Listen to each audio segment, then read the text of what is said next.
There are deployments you remember because of the mission, and then there are deployments you remember because of the places. And then there's the deployment that gave me both. In 6 months, I would visit 13 countries. I'd support Operation Iraqi Freedom, escort ships through the Med, and help hunt drug smugglers in the Caribbean. I flew some of the longest and most demanding missions of my career during this deployment. And somewhere in the middle of that, I got a front row seat to something I don't know if I'll ever see again. I hope, but a world that seemed united behind a common cause. This wasn't the deployment that changed my life. That was the one before it. This was a deployment that opened my eyes to the world and to service and to just how interconnected everything really is. Welcome to All In, Always by Not a Bystander, where we have candid conversations with and about the people who show up when it matters most. The unsung heroes in our hometowns, first responders, and military veterans. No scripts, no filters, just real talk about the job, the life, and everything that comes with it. So, let's get into it. Welcome back to All In Always. I'm Chris Garcia, and this is the story of my second deployment after 9/11. This particular deployment, we were split in half. We called it a dual-sided deployment because half of the squadron was down in Rosie Roads, Puerto Rico, and the other half was up in the northern Atlantic at Keflavik. And if you don't know where Keflavik is, it's Iceland. And it may sound like a horrible place to be. Iceland is not a really good description of Iceland. And we used to joke about it all the time because most people say, oh, Greenland, that sounds like a beautiful place just because of the name. And Iceland, oh, a desolate place that's just a chunk of ice. And it's actually the opposite. Greenland is all ice. It's almost like the North Pole. But Keflavik is lush, beautiful, green. A lot of that volcanic activity and the underwater hot springs are what make it that way. Now, I didn't get a chance to go off during this deployment. I don't even think I left the base. And as a matter of fact, I really wasn't there a lot. And you'll find out why here in a minute. So by late 2002, the world had settled into its new reality, which was America had been attacked, but it wasn't necessarily fresh in the headlines anymore. But we were still in this constant cyclic feeling of we are at war with something or someone. And for those of us in uniform, this was becoming the new norm. So our squadron, VP5, was preparing for another deployment, and this one would run from December 2002 through June of 2003. But it was different from the start, right? Being split in half, where half of us are deployed to the north, the other half are deployed to the south. And at first glance, those two places couldn't have been more different. And not just because of the weather. And remember, it was during winter, so Iceland is a little frigid. In fact, I remember when I was up there around that time, the sun doesn't like to completely set. So we had long days, and I wouldn't even say short nights, because you would get sort of like this sunset, and then it would be back up in 2 hours. So 2 o'clock in the morning, you're seeing the sun go down, and about 3 o'clock in the morning, you're seeing it come back up. But that wasn't the difference. You know, most people think, obviously, one's cold, isolated, focused in North Atlantic. The other was tropical, surrounded by the Caribbean, and positioned, for an entirely different mission set. Well, that is the difference. What we were doing up north versus down south. But, I don't really think too much about that when it comes to the grand scheme of things, because military life, the only one constant thing in your life that you could be sure of is that there will be change. So, if that means anything. But sometimes the mission takes you exactly where you expect, and other times completely unexpected. And at the time, none of us knew exactly what the next 6 months would hold. And we had some ideas, obviously there's talk around the office spaces back home before you leave, and you know where you're going for sure. You don't necessarily know what you're doing. Me as a flight engineer, there's only one thing I care about, and that's making sure the aircraft is operating the way it should be, as advertised, and everybody gets home safe. So I don't really care too much about the mission, but I was about to find out how much I was going to start caring. So Operation Iraqi Freedom hadn't started yet. And the war on terror, well, of course, it was still going. In fact, it was evolving. And while everyone knew something big was coming, nobody knew exactly what role they would play. And what I remember most was feeling the country was still united. And that was a big thing. And I remember the feeling. I reflect back on that, and it makes me proud of the type of people that we were back then. Because there was a sense of purpose and a sense that everybody was pulling in the same direction. And whether you're in uniform or not, and for those of us deployed overseas, you could feel the support. There wasn't politicized. You would see yellow ribbons tied around trees, and everybody's got an American flag hanging out in front of your yard. And it was a time, I think, that we should remember. But it wasn't complicated. People simply wanted to succeed. And that feeling followed us everywhere we went. What started as a deployment to Iceland and Puerto Rico would eventually take me through 13 different countries. Some were for missions, others for fuel, some for liberty, but all of them were memorable. And looking back now, I sometimes joke that I was a world traveler on a mission. But honestly, that's exactly what it felt like. And before the deployment was over, we'd find ourselves supporting operations in Europe, the Mediterranean, Iraq, the Caribbean, and Central America. Not bad for 6 months. One of the things people ask me all the time when they hear that I spent 24 years in the Navy is, did you get to travel? And I feel like it's a loaded question just because most people would assume that if you are in the Navy or in some kind of armed forces where you're stationed overseas or you're deploying overseas, you'll get an opportunity to travel. And of course, the answer is yes when I get asked that question. But I don't think they really truly understand what traveling in the military means. Most people think travel means beaches and sightseeing, museums and vacation photos. And while we're able to do all those things, it is a little different. Sometimes you get a few days to go out and kind of see what's going on. And that usually happens right in the beginning as you show up. Not all the time. Sometimes it's like you hit the ground running, go, get, suited up. We're going on a mission in the local area. You'll have time to do this some other time. Great, thanks. So sometimes you only get a few hours. But sometimes you just land somewhere, refuel, and leave before you see anything beyond the flat line.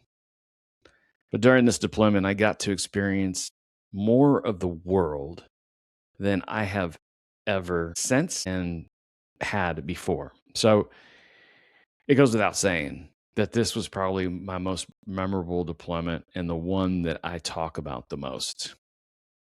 So we're going to have a little bit of fun talking about this one today. But yes, by the time it was over, I had visited 13 different countries. Some of those included Scotland, England, Spain, Turkey, Cyprus, Norway, Iceland, and several others scattered throughout Europe, the Mediterranean, Central America, and the Caribbean, like Curacao or Panama. And every one of them taught me something. The one thing I noticed, though, almost immediately was that no matter where you went, people were paying attention to what was happening in the world.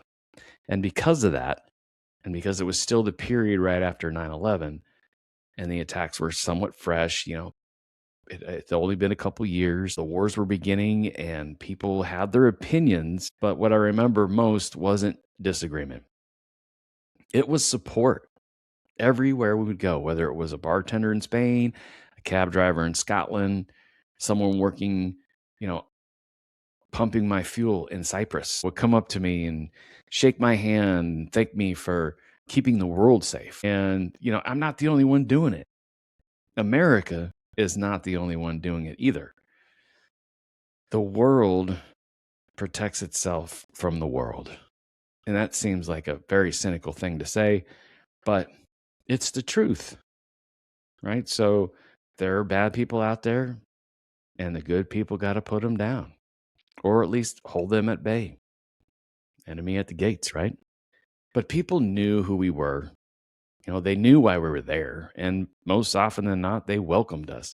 I think there was one time where I was walking down the streets of Greece, and it was actually my first deployment. It wasn't this particular one, but it just goes to show that no matter where you go, you have your naysayers. You have people that just don't believe in violence. They don't believe in war. But I do remember my fellow flight engineer, we were walking down the street together in Greece, in Crete, actually. And we were downtown near the square. And I noticed there was some graffiti there. And somebody had written America and then put a swastika next to it.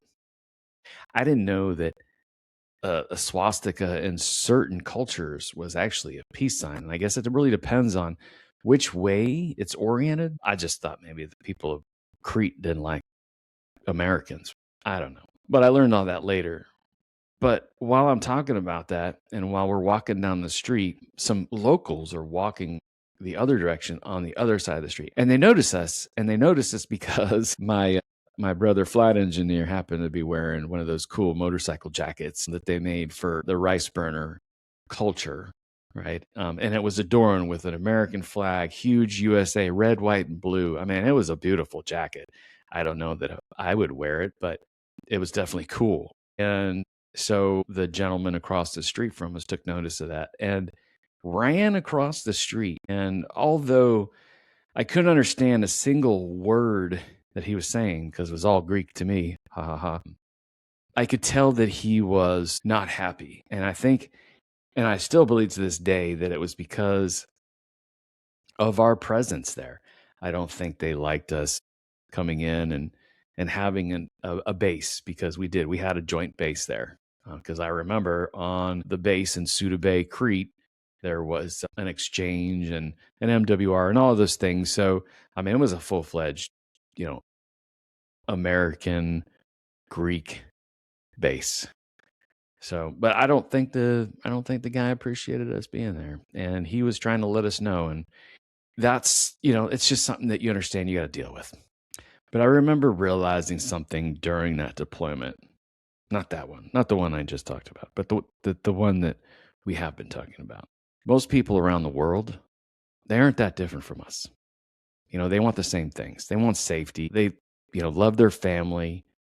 They want the opportunity to live that dream, whether it's the American dream or it's the Grecian dream or the Turkish dream. Everybody has something in their life that they want to attain to better themselves. And, so we're all living the same lives. We're just living them in different places and in different ways. And we speak a different language, but we're all one people, right? We're human.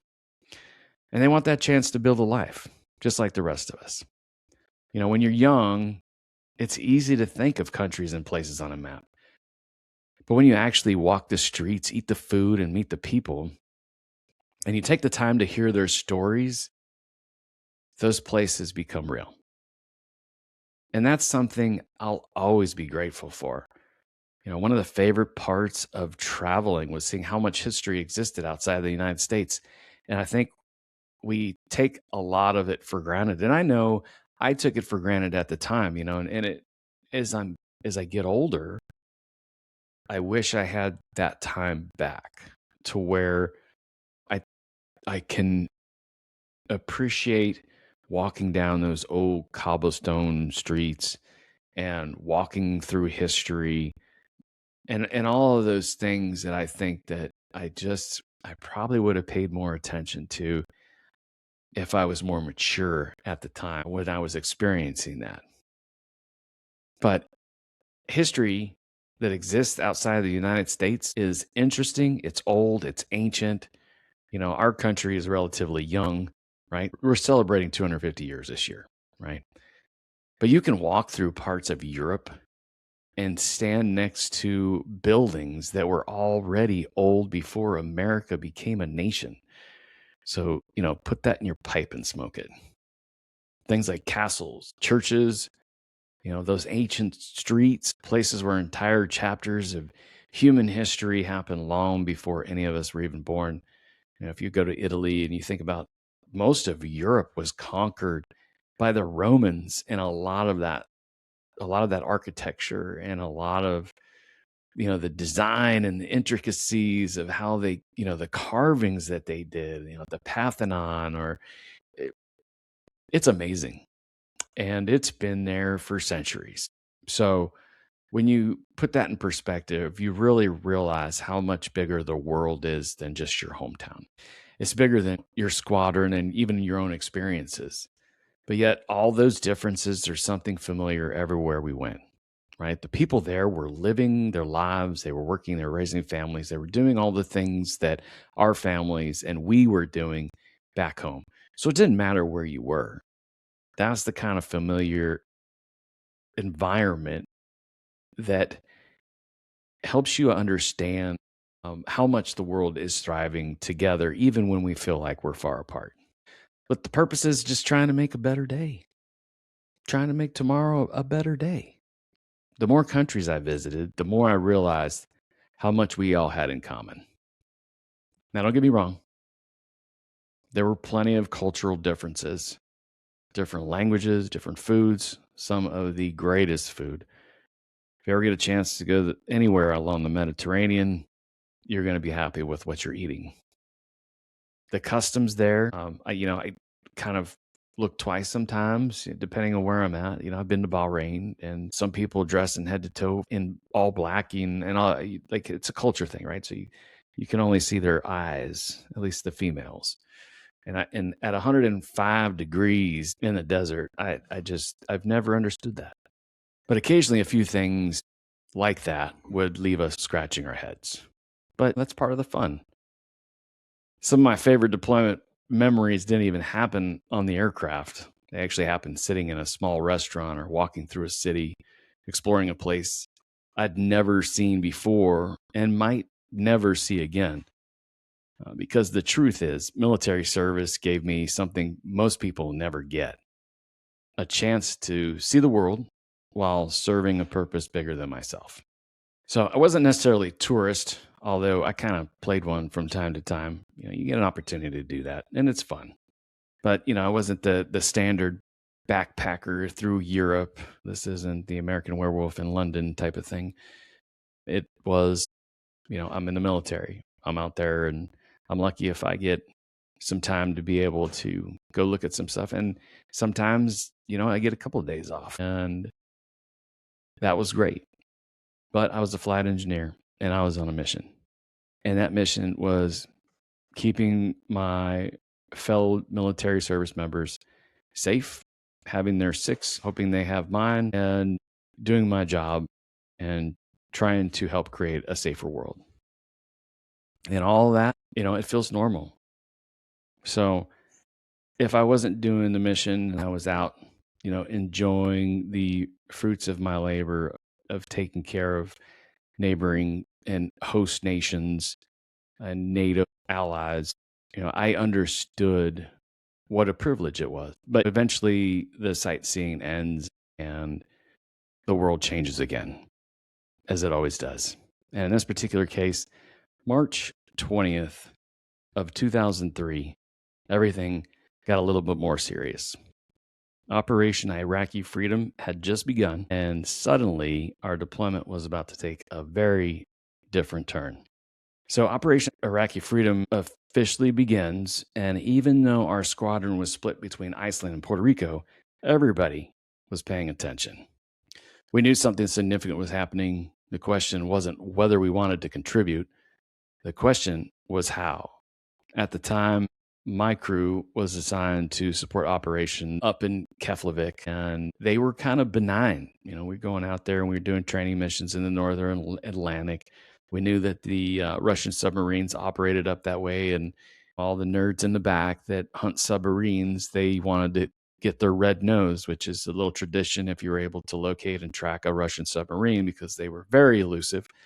And if you were one of those lucky members of a crew to be able to get contact during a mission, then everybody gets to paint their little nose like Rudolph and whatever. I mean, more power to you. I thought it was kind of silly, but maybe it's just because we never found one. But I'll tell you why. It's because we were world travelers.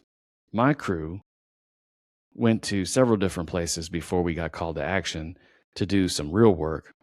Places like Kinloch, Scotland, and Mildenhall, England, being able to go up into the Highlands and see Scotland while these other guys are out there hoping they're going to find a Russian submarine.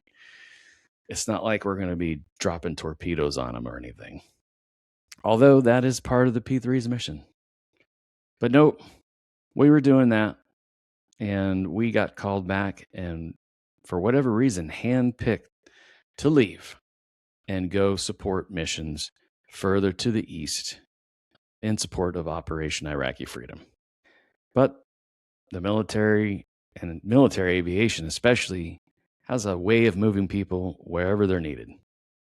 And before long, my crew, Combat Air Crew 2, as we call ourselves, we were asked to augment another squadron. Actually, we were asked to augment a few squadrons that were already operating in the Mediterranean and the Gulf regions. So suddenly we weren't flying out of Keflavik anymore to all these cool little places that I mentioned already. We were on our way to places like Rota, Spain, Sigonella, Sicily, and Souda Bay, which I had been there before. So it was nothing new to me. I think I made a couple stops in Rota, Spain, because they have an air base there as well. But when I got there, it was a whole different story. The first time I ever went to Rota, Spain was on that first deployment on our way out to Sigonella, Sicily, because that is where we stopped to refuel before we go the rest of the distance. But it was a stop and go. I think I might have been there overnight, if even that long. And I can tell you, it was a ghost town. There's a small contingent of Seabees there, and they had one squadron that does a special mission, has a whole bunch of cool little special toys on it. It is a P3 squadron. They are no longer stationed there anymore, but they were at one time. And that was VQ2. So this time, when we got there, it was a packed house. We had several squadrons from Brunswick, Maine, as well as some squadrons who weren't even deployed or on the deployment schedule, sending augmentees out to assist. That's how important this was. So there was a couple of things happening. You've got squadrons that are not even in the local area, but are on deployment. You got squadrons that are in the local area, and that is their deployment. And you got squadrons coming from home that are supposed to be at home, but are answering the call. So think about that. So eventually, we're supporting missions over Iraq, and to be specific, northern Iraq, places like Crete and Mosul, when, the guys were down there kicking doors. So important missions.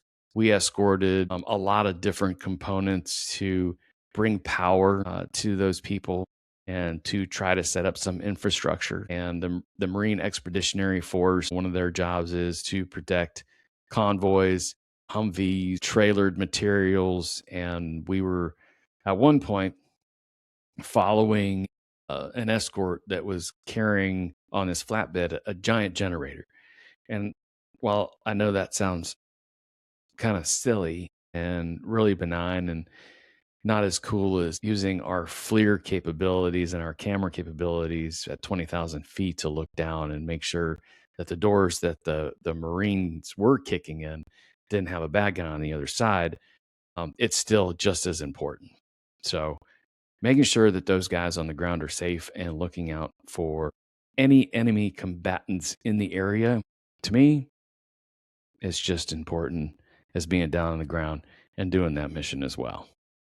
People hear that we flew missions over Iraq, but what they don't always understand is how much work happens before and after the actual mission. The flight itself is only part of the day.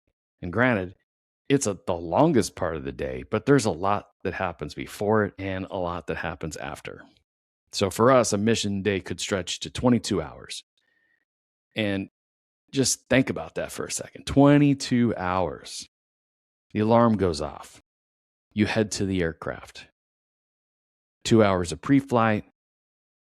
You're checking all the systems, you're fueling, you're doing the planning, reviewing mission information. You're just making sure the aircraft is ready. Pre-flight is an important process. Find it before it takes you out when you get in the air. And then you have the transit flight. Hours over open water. There's lots of hours over land in this particular case. And then hours before you even arrive at the mission area. But once over Iraq, everything changes. Everyone is awake. Everyone is alert. Everyone is focused. Early in the flight, you have an opportunity to grab some shut-eye, especially if the transit time is pretty long, right? So the P3's got a couple of racks on board. That's what sailors call beds. And the P3 is this large aircraft. So there's a galley. There's a place where people can eat. There's even a little convection oven back there. The P3, if you look at the history of it, it used to be the Lockheed Electra, and they just, they cut the like 22 inches from the forward section of the nose area just back of the flight station.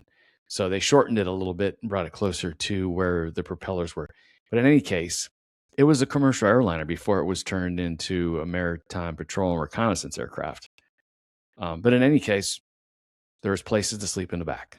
Now, you can sleep anywhere you want. You can sleep in your seat as long as you weren't actually engaged in doing anything that was important.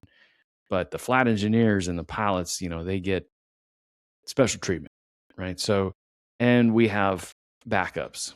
So there's always 2 flight engineers on a flight that's like longer than 5 hours. And of course, this one would be. And then you've got 3 up to 4 pilots who would rotate out every hour and a half. Typically, what a flight engineer will do will be in the seat for about 3 hours at a time, and then we'll pop out and the other flight engineer will jump in. And, if there's nothing going on and we're tired because it's been a rough week or whatever, we'll jump in the back and catch some sleep. So on long transits, we would rotate just like that. And in this particular case, that's what we would do. Catch a little rest, reset. But once we crossed into the mission area, nobody was sleeping. Every window was manned, every station was focused, and everybody was looking and listening and monitoring. Because if something happened, everybody needed to be ready. And in the beginning, there were missions that would take us into the late hours of the evening. We might leave right as the sun was setting. We'd get over land right about, 10 o'clock at night. I can't even remember. We're just going to say is probably the darkest and the most tiresome part of the evening, where your brain just keeps telling you, you need to go to sleep. It's bedtime. But there ain't no such thing as that. I think one of the most unnerving things is in the darkness, you can't see other aircraft. You look down to the ground with your NVGs and you might see firefights happening in real time. And it's really super hard to discern what's really going on down there because NVGs just light up everything. They take a speck of dust that's lit up and just brighten it 100%. So, while we're back there as observers trying to call out surface-to-air missiles, we didn't know which is which. So there was a lot of false calls and there was a lot of butthole puckering, is what we call it, during those missions. But a lot of the missions were during the day, and it was a lot easier to see the tanker tracks that you might be flying next to. And that's a big risk because you've got other aircraft flying near your same altitude about a mile or so away, and you can literally watch them refueling from an air tanker. So while that sounds interesting and fun and cool, there's also that risk that's inherent to doing that job. So it's just the hazard of being in the military, and especially military aviation. The thing most civilians don't realize is that even though we weren't kicking down doors or carrying rifles, we were still part of the fight. Information matters, intelligence matters. What we could see from where we were at in our perspective mattered. Finding something before it becomes a problem, it's kind of like a pre-flight, right? You're mitigating risk for people on the ground. And that's what we were doing. We were giving intelligence and providing support for our fellow soldiers and Marines and airmen on the ground. And for me as a flight engineer, my responsibility never stops when I'm in the seat. I mean, it's always constantly monitoring all the instruments. It's being prepared for any malfunction that could happen. They train you for a couple of years. That's how long it took me to finally get qualified to be able to handle anything that the aircraft could throw at me. We are considered a full systems expert. And so we knew where every single circuit breaker was. We knew what to do in every emergency, all these things. And then there's fuel planning, which is probably one of the most essential things to doing such a long flight. And you've got to be Nat's ass, because if you're not spot on with your fuel planning and, are you going to run out of fuel? Probably not, because you're going to identify the problem, hopefully, before that happens. And then what the worst that's going to happen is you're going to have to tell whoever it is that's controlling you in their airspace that you're responsible to for completing the mission, that you're going to have to go home early. That's kind of a black eye on the squadron, definitely a black eye on the crew. So save yourself that embarrassment and make sure that you are doing what you're supposed to do and what your job is requiring you to do. But there's also times where malfunctions happen and you might have to shut down an engine, and there might be some trapped fuel in there because part of moving that fuel from over to one side to balance the wings, because it's a wet winger, there's a lot. It's a lot. So fuel planning isn't just fuel planning. It's just not crunching some numbers and making sure that you're going to be able to spend so many hours on station and then be able to still make it home before bingo. Monitoring all these things and being on top of it is an important part of my job. So making sure we could safely accomplish the mission and still get home. Long duration missions, they're really about discipline and attention to detail. All these things that they're teaching you as a military service member anyway. But in aviation, I think it's above all probably one of the primary things that you hear constantly on a daily basis is making sure that your situational awareness is up here and right there with your attention to detail. And that means doing the same things correctly over and over again, because mistakes become expensive at 20,000 feet, especially when you're thousands of miles from home. And one thing I remember clearly from those early missions was the atmosphere on board. I mean, in the beginning, it was serious. Everything felt serious, very serious. I can't even explain how serious it was. Nobody was joking. Nobody was relaxed. You could feel the tension. And there was quite a bit of uncertainty there. I mean, the weight of what was going on just was resting on everybody's shoulders. And it was a really hard couple of missions to start out with. Everybody's focused entirely on their job. And honestly, that's exactly how it should be. Because most of us, this was the first time we operated in an environment like this. I know it was for me. And, you get that little bit of bravado where you're like, look at me, man, I'm doing great things. And I'm, part of this fight. And you get this swelling of pride because you're doing something that's risky, but it's in support of humankind and America and the world and all these things. And you're being professional about it. But at the same time, there's that anxiety, and you're human. So you have that feeling of uncertainty, and you have that realization that, hey, nobody's looking over my shoulder anymore, telling me what I need to do. I've got to know how to make these decisions myself. It's easy when you're being trained because you've got an instructor there. You got somebody with the experience that's standing behind you that is, if you screw up, they're going to unscrew it for you, hopefully. So it was real.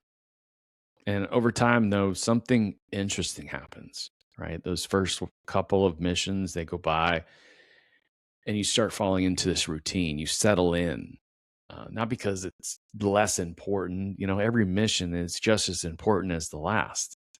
But as a professional, you adapt. And so you don't necessarily get complacent because you hear that a lot. I mean, the C word is huge when it comes to military aviation and just in general when you're talking about doing the same thing over and over again.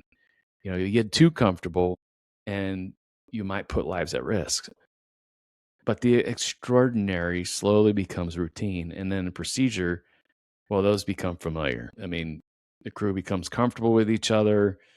We know we got each other's backs because also, and lucky for us, had a couple of good months together, and we were familiar with each other to know that we had each other's sixes, and we would be looking out for each other. But when it comes to that aircraft, you can't really back somebody else up. You each have your own job to do. So it's not like you're protecting or supporting everybody, the other people, but you are doing a job that is going to keep them safe in the end. So the aggregate is that in combination, you're a sum of all your parts, right? And then your confidence grows. And eventually, what felt overwhelming on the first or the second mission becomes another day at work, a very unusual day at work, but work nonetheless. So then the mission ends. We had a stop in Turkey for a little while. We were flying over Turkey and Syria when we had permission to fly through their airspace. At some point, I believe they took that back, and we had to fly the long way. And I think we adjusted to be flying out of Kuwait and Bahrain from those times forward. But during that time, when everybody was still on board, Turkey was more than happy for us to use their airspace and use their air base. And so that was very, very interesting. I didn't go off that base. I think I might have stayed 2 or 3 days. And what I do remember that I didn't really particularly care for was that because we weren't allowed to go off base, because there's different levels of force protection at every base that you go to, even if it's a NATO base that don't necessarily use your same procedures. So I'm pretty sure we were force protection Charlie, which meant that we couldn't leave the base. But what I'm getting at is couldn't go out and eat the local fare. So I've never had a meal in Turkey that was Turkish, say, okay? But what I did have was a bunch of airport food. And I'm not talking about the stuff that's in the terminals. I'm talking about the stuff they serve on the airplane. And back then, they weren't as fancy and delicious as they are today. It was those little like tray meals, like a Hungry Man meal. Disgusting. But that's all I remember about Turkey. But in any case, those 22-hour missions where we would fly out of Souda Bay, Crete, and we would fly over northern Iraq for however long it was going to take, and then bingo fuel, come back, stop in Cyprus on our way back to Crete, and then move along. So when that's all complete, you still got to post-flight the aircraft. You still have to do all the paperwork, right? You still got to do the debriefs.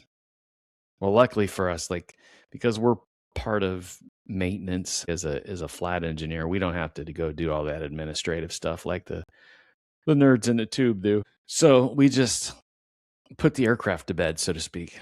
Put all the covers and the chains on, fuel it, and make sure it's ready for the next day. And then finally, you take the little 30-minute drive back to the barracks, which in this case was off the base, and you'd go to sleep, at least for a few hours.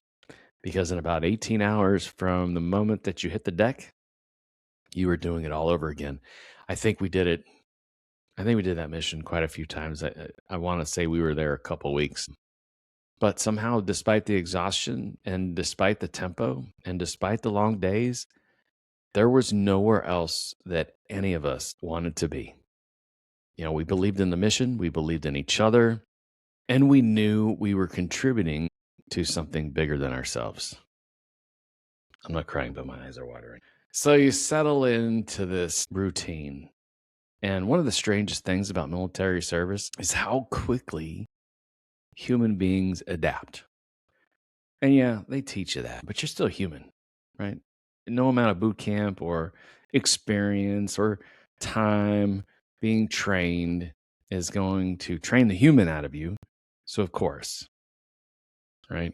Yeah, you learn to adapt. But no matter how unusual the circumstances and no matter how demanding the mission, eventually a routine develops. But I'm painting a picture, right? The aircraft is quiet. The only thing that you hear is the hum of the four propellers and the engines, and everybody's on headset. We have opportunities to talk to each other, with a click of a button. And in some cases, it's just automatic. The moment you start speaking, the microphone turns on. So, but there wasn't any of that. Everybody was just, I think, in the zone. So, no cracking jokes, no sitting in the galley playing spades, no sleeping. Nobody was talking about what they were doing after the flight, like they were going to be doing anything anyway. Maybe it was like, hey, what'd you bring for lunch today? But not even that, because everybody was focused, paying attention. And I think some people would think you would say, maybe you were a little scared. Maybe a little bit. But, you learn to push all that down. But I think most of it was because everyone understood the importance of what we were doing. You find yourself doing something that seemed impossible just a few weeks earlier. So you treat it like any other mission. A group of ordinary people learning how to perform extraordinary tasks consistently, one flight at a time, one checklist at a time, one mission at a time. I think that's one of the biggest lessons I learned during that deployment. Success isn't usually one dramatic moment. It's 1,000 small decisions made correctly. And that adds up, especially when you're doing it over and over again. And by the time our tasking in the med wrapped up, we'd become very good at doing exactly that. But before heading back to Iceland, there was one more mission that most people probably have never heard about. So let me take you on it. It didn't involve Iraq. No combat, but it was every bit as important. And that is the Strait of Gibraltar. Now, I'm sure you've heard of it, right? It's right on the coast of Spain. When most people think about military operations, they think combat, bombs and missiles and troops on the ground. I mean, at the most general level, I'm pretty sure that people kind of understand to a certain extent that it's not always like that, but that's where your head goes first, I think. What they don't often think about is sometimes it's just presence. And just like in peacetime, the mission isn't about fighting. It's about making sure nobody starts a fight. And one of those missions took place in the Strait of Gibraltar. And for those of you who are familiar, Gibraltar is one of the most important maritime choke points in the world. Everything moving between the Atlantic Ocean and the Mediterranean passes through that narrow stretch of water. So you have commercial shipping, you got naval vessels, military cargo, everything. And our job was to provide escort support for smaller naval vessels and cargo ships moving through the area. Now, to be clear, we weren't expecting some massive naval battle. That wasn't the concern. The mission was more about deterrence, as it is always, visibility and presence. And it's a reminder that NATO forces were there and paying attention. So countries like Libya, Morocco, and Egypt, they were always on the radar. And not because conflict was expected, at least not during that time. And our focus was elsewhere and for other reasons. Libya would have to be liberated a different time. Egypt wouldn't have their little shit show until after all that too. So not really a huge concern, but our awareness mattered. So the best military operations are often the ones where nothing happens because your presence helped ensure that it stayed that way. And from 1,000 feet, we'd monitor the area And yes, I said 1,000 feet. So we've been all the way down to 300 feet. And I got to tell you, when you're flying through a microburst or a thunderstorm in the middle of the ocean, it's not fun. And I've been rocked pretty hard. Now, we're not supposed to be sleeping below, I believe, 1,000 feet, or I'm pretty sure below 1,000 feet. So in this particular case, we had to have been in like 1,000 feet or 1,500. And we tried to avoid the weather as much as we can, but we have to be able to fly co-located or in parallel in a way that we're running a racetrack around whoever we're escorting. If we get too far off course or if we get too high, then we might lose sight of them. And I think the weather in this particular occasion that I'm thinking of was pretty bad, because I know that they actually have seatbelts harnesses in the racks so that while you're sleeping and you do experience turbulence, you're not going to crack your skull open. Well, this dumbass guy right here sitting in front of you didn't adhere to that rule, and we hit a pocket pretty hard, and it knocked me up and out of the rack, which was placed about 3 or 4 feet from the floor. So I fell out, and we always carry a big old 5-gallon igloo jug of ice water for hydration purposes and among other things. Anyway, that fell, and all the ice and the water came out, and it was a mess. But I will say that's probably a memory that'll live for a while, because it scared the crap out of me, and I really truly thought that I was going to follow this guy. And I'm pretty sure that I've had several dreams while flying about crashing into the ocean, because it happens. And it has happened in that particular aircraft. Not to me, of course, but to actually one of the crew members that I flew with. He was our in-flight technician, avionics guy. And I do know that he was part of the crew off the coast of Oman. They crashed into the water. They lost a propeller. They lost all flight control handling. They dead sticked it for thousands of feet before it finally leveled out, and then they ditched it into the ocean, and they all survived. And what I remember most about his story is that he said that the moment that they got into the life rafts outside of the aircraft, he lit up a cigarette, and probably not the wisest choice on his part, because he said they were surrounded by JP5 jet fuel, and you could see it just by discoloration, the sheen that it puts on top of the water. So I always said that every time he was with us, he was like our Lucky Charms, because there was no way that lightning was going to strike twice in the same place. And as long as he was on board our aircraft, we weren't going down. So here I am today, living proof that theory held water. But back to the lesson at hand, which is doing the escort through the straits. And, our presence helps ensure that there are no issues. Now, I've been off the coast of Somalia and that area up there, the Horn of Africa, and been thwarting pirate activities by the Somalians, when there's cargo activity, when there's cargo ships running by and national security type stuff. But it's kind of the same idea. Anything can happen at any time. There was always a wonder out there if anybody had the capability of a remote control style boat that could carry explosives, and you can ram it into the side of a cargo ship and do some damage, as well as slow down the traffic, because there's not a whole lot of room to maneuver through there. I mean, if you think about in 2000, the USS Cole was bombed in the same fashion, and we lost quite a few sailors that day. So, the potential for that kind of thing is out there, and that's what we're out there making sure doesn't happen. So we'd monitor the area, maintain situational awareness, and help provide another layer of security for vessels making their way through the strait. It wasn't glamorous. We weren't grabbing no headlines. I'm pretty sure it's not in the news, and it goes on probably still to this day. But it all matters.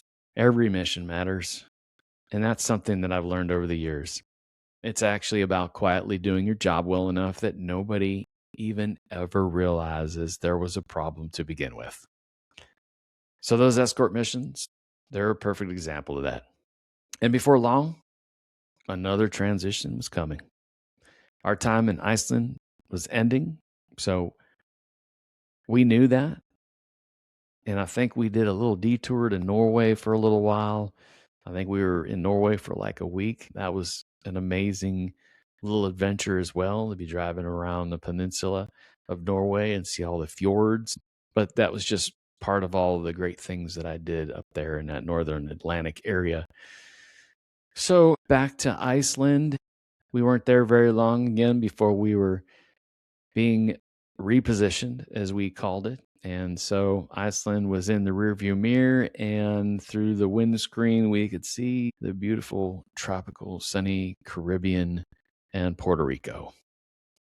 So a completely different mission was about to begin. And that one would take us thousands of miles away from Europe and into that glorious, warm Gulf of America, it's now called, and the Caribbean, and to a place where the enemy looked very different from the one that we were just seeing over there in the Middle East.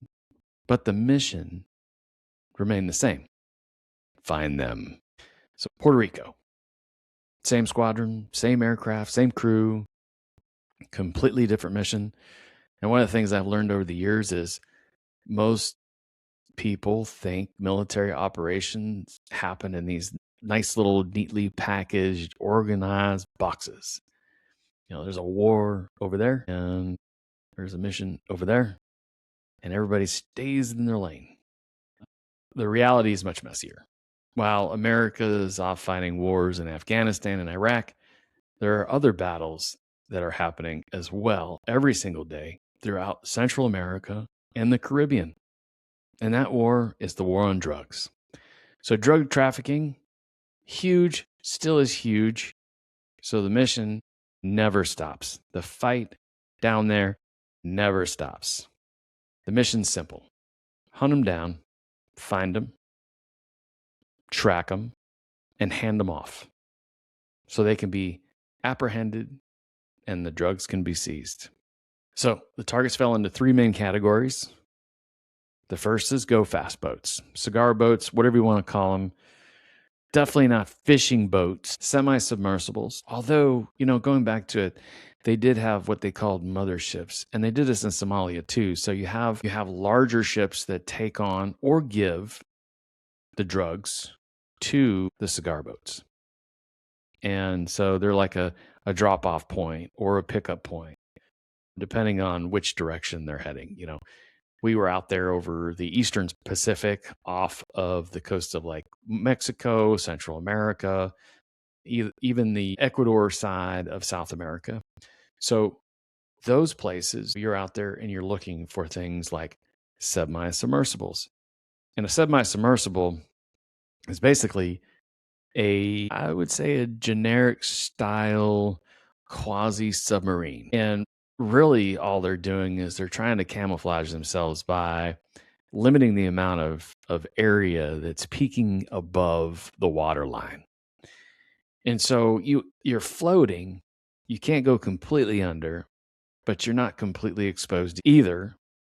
And it makes it harder for us to find them. And then lastly, you have the small trafficking aircraft moving north from South America, from places like Colombia and Venezuela. And when some people hear drug smuggling and picture something, typically from a Hollywood movie, that's not necessarily the case. Now, they've been getting it pretty close, as far as I can tell, these days.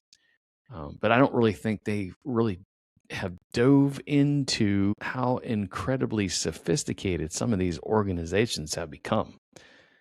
The cartels, they've got all of this money. They've got, FU money. They actually have technology. They've got logistics networks. Human intelligence is a wonderful thing for finding out these things. But we heard, and, the word on the street, there was some even had semi-submersible vessels specifically designed, like I said, to avoid detection. And at one point, there were reports of a fully functioning submarine being used by the cartels as well. And despite all of our efforts, considering the type of aircraft that we had, we never found that submarine. I remember looking at pictures of it from the intel paperwork, and I remember talking about, I think, how Peru or somewhere down there, Chile, one of those countries down there, sold a submarine to the cartels. Shame on them. Anyway, we never found it. And that's the thing about this mission. Sometimes the bad guys win around, but you hope they don't win the fight. Unfortunately, man, we've been in this fight for a long time. I'm not sure if there ever will be a winner, but it's better than doing nothing at all. But unlike Iraq, where our focus was often fixed on specific mission areas, the Caribbean was enormous because it is. It's a big body of water. And, where we're going from side to side. So, I mean, we're on the, east coast of Central America or the west coast of Central America and the Gulf, or down in the Caribbean over there by Curacao and Puerto Rico and all those places. But in any case, it's a lot. There's countless islands. I remember flying off the coast of the Galapagos. Pretty cool. Seen it on National Geographic, but I didn't really get to enjoy much of it. But there's multiple countries down there, but somewhere out there, somebody was trying to move drugs north. And our job was to find them first. And you know what? We were pretty good at it. So if Iraq was about endurance, the Caribbean was about patience. A lot of patience. People imagine action. What they don't imagine is hours of searching. And we would do ladder searches, and I'm talking like, you go here and then down and over and down and over, and you're doing this forever and ever and ever over, hundreds of square miles, maybe even thousands of square miles over a period of time. But it's a lot. There's a lot of ground to cover. I mean, the earth is 75% water, right? So go figure. But that patience sometimes pays off. But you have to have a really good crew, right? So the hours of searching, it does come to fruition if you've got guys spending hours staring at a radar screen and looking out windows. Flying over the water, it looks all the same until suddenly it doesn't. And the reason for that is because we found something, and then shit gets real. It's time to make calls. It's time to do work. So the real heroes of many of these missions were the sensor operators, particularly what we call the Sensor 3. And that's just because that's where the station is. But for the most part, their job is to monitor the radar. And what they do is they look for contacts. They look for returns on targets. No matter how small, we would go investigate. So these men and women could find things most people would never see with the human eyeball. Although sometimes it was always the flight engineer that could see what we call a feather in the water when tracking a submarine, because when the periscope comes up, it leaves like this feather pattern in the water from the wake. So easy to see from where I'm sitting, because they call my seat the high chair, and it sits directly in between the pilot and the co-pilot. And I can see out the window better than them because they're more focused on everything beneath the glare shield, which is all the instruments to keep us safe and up and out of the ocean. So thank God for that. But part of using what God gave you is using your eyeballs, and sometimes that helps when the radar isn't doing its job. So a radar operator will see a radar return. It might be an unusual track, and they'll notice this pattern doesn't make sense. So then everybody starts working the problem. Radar operators doing their thing. The tactical coordinator is, doing his, coordinating with the mission commander, who happens to be one of the pilots. And as a flight engineer, I'm just there thinking, are we going to shut down an engine? Because that's about the most fun that I'm going to have. And yes, we shut down engines because we call it loitering, so we can save fuel and stay on station longer. And a lot of times we did do that. The observers get in the windows and everybody's crewed up and ready to go. Finding the target's only the beginning, though. And so the work starts and you start tracking, because it's tough. You could lose it. If you're not paying attention, if everybody's not on point like they should be, and you start doing circles and you come around after that 360 to get back on track again, because you're going to overtake them because we're flying faster than they're speeding in the ocean, there's an opportunity that you could lose sight of them. If you can't get them back on radar, well, then that's a big issue.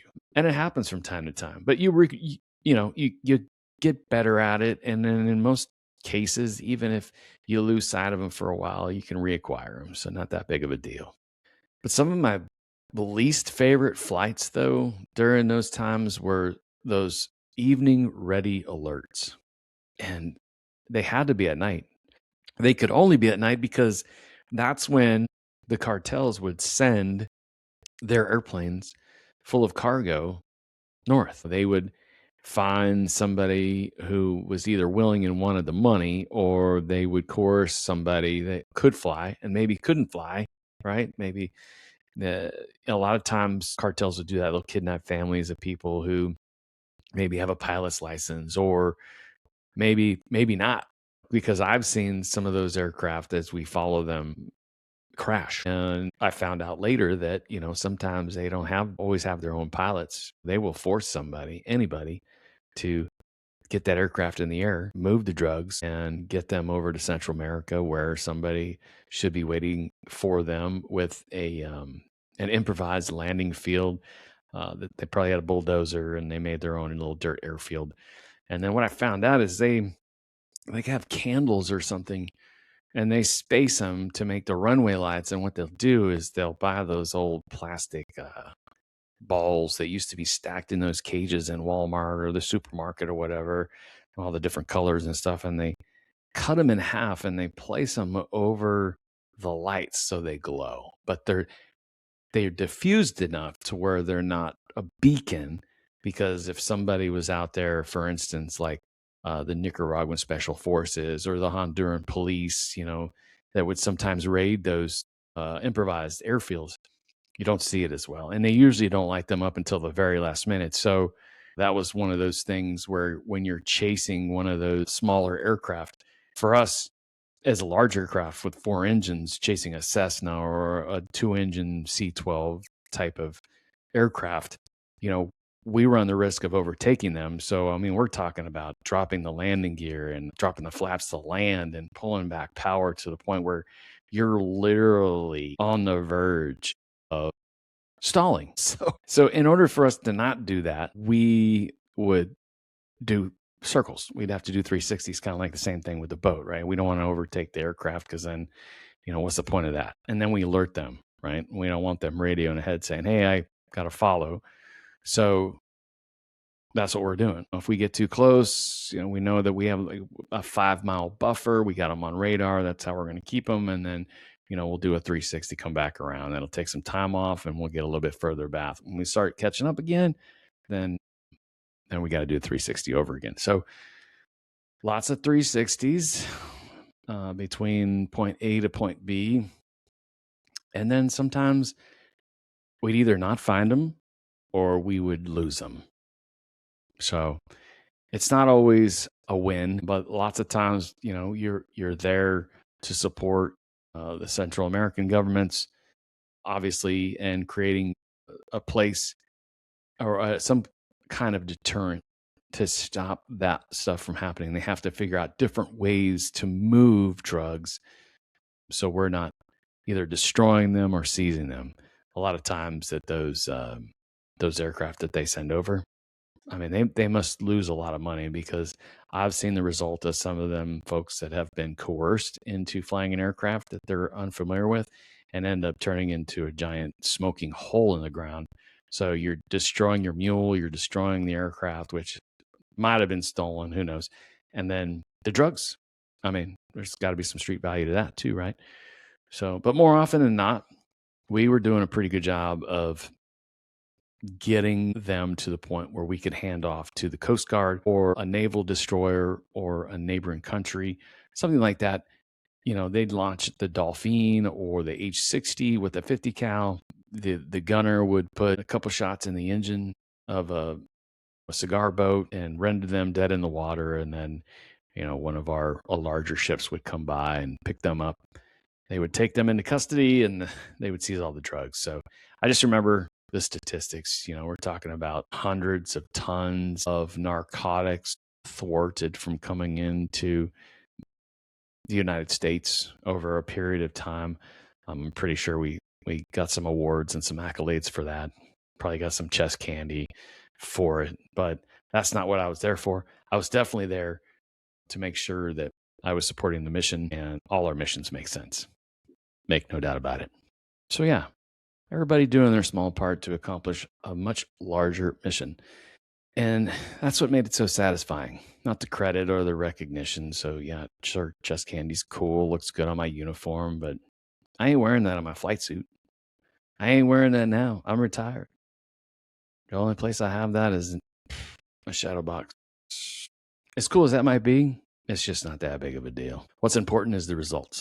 And so we would always get the debrief the next day, even if, handing off the bad guys to somebody else was part of accomplishing that mission. That's okay.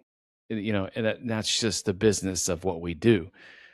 You're not there to, from front to back, take care of business without your partners, right? Whether they be internal because they're the naval vessels that you're working with, or the Coast Guard, or a neighboring country, right? That, knows that this mission matters just as much as you do.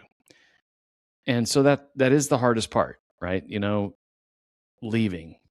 And what I mean by leaving is, just like I said, once we found the target, the work's not done.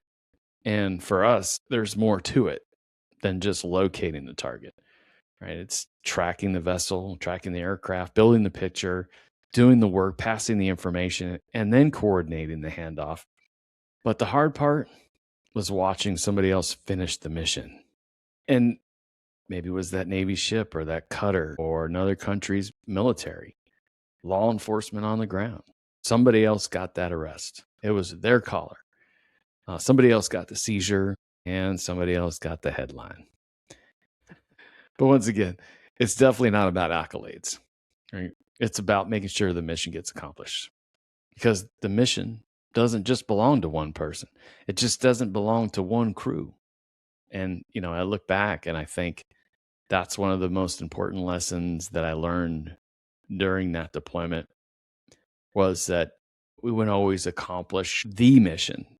We would accomplish a mission. And so you look at like those little battles, right? So you're winning the little battles because eventually those little battles will win the war. And your contribution is, no matter how small it might feel at the time, it's still big in the grand scheme of things. So whether you're flying over Iraq, or escorting ships through Gibraltar, or hunting drug smugglers in the Caribbean, the mission only works because thousands of people were doing their part. And I don't think that we think about that enough. I think we take that for granted. I think you look at we're so hyper focused on what we're doing that we don't think about what it takes to get to that point, and then what's happening after we're done with our part. And, most of us who do all these things, we may never meet each other. And most of whom also would never receive recognition. And that's just service in a nutshell. Show up, do your job, trust the team, and keep moving forward. But overall, in the end, there was a realization that came to me during that deployment, and it was about how different the world was then.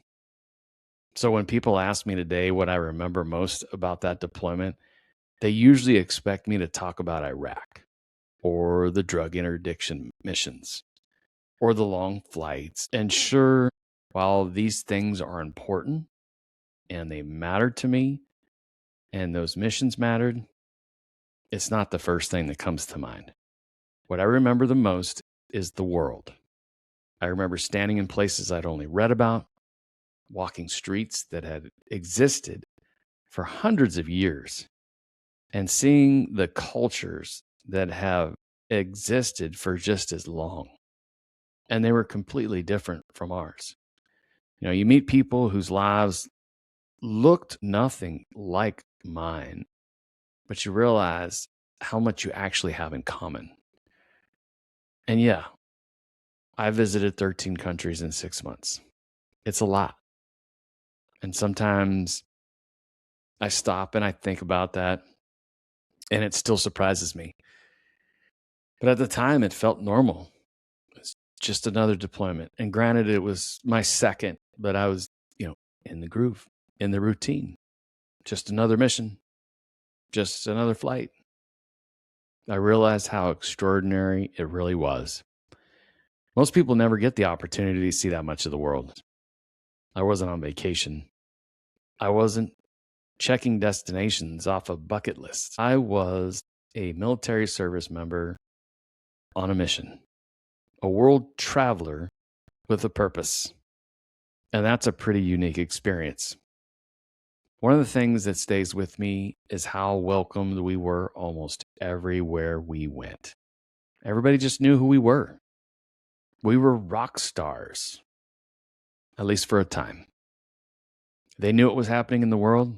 They knew what had happened to us. They were patting our backs and shaking our hands and giving us fist bumps. And more often than not, they supported what we were doing. There was a unity back then that's hard to describe today. And even though not everybody agreed on everything, as they never do, but there was a sense that people understood the stakes at that time. And the sense that freedom mattered, security mattered. That standing together, it mattered. And maybe that's why this deployment has stayed with me for so many years. Because for a brief period in history, it felt like the world was pulling in the same direction. You could feel it. Europe, in the Med, in the Caribbean, thousands of miles from home, people understood what was happening. And they understood why it mattered. Maybe I'm looking back through the lens of time, maybe nostalgia as a way of polishing the edges. But I don't think that's what it is. I think I was fortunate enough to witness something unique, a moment when people put aside many of the things that divided them and focused on what connected them. And for a young flight engineer flying around the world, that was a powerful thing to experience. It's something I've never forgotten, and I never will. And honestly, I'm not sure I'll ever see anything quite like it again. When I think back on that deployment, I don't think about one mission. I think of all of them, all the places I visited. I think about the crews. I think about the friendships, the long days and the short nights, the laughter, the exhaustion, the sense that every one of us was contributing to something bigger than ourselves. And all of that taught me so much. It taught me how adaptable military aviation can be and military life in general, and how important teamwork is, and that success often belongs to people whose names never make the headlines. But more than anything, it taught me perspective, and that the fact that the world is a lot bigger than you and I think. The people in it have more in common with us than we realize. And sometimes the best thing you can do is step outside your own corner of the world just long enough to see it and to appreciate it. I realized just how fortunate I was. I don't take that for granted. Not just to serve, but to serve during that moment in history, to see what I saw, to do what I did, and to share a small part of that story with you. Thank you for listening. Until next time, stay all in, always. Hey, thank you for showing up for those who show up for you. We couldn't do it without you. We appreciate you, and we appreciate your support. Until next time, be well, be safe, and we'll see you in the next episode.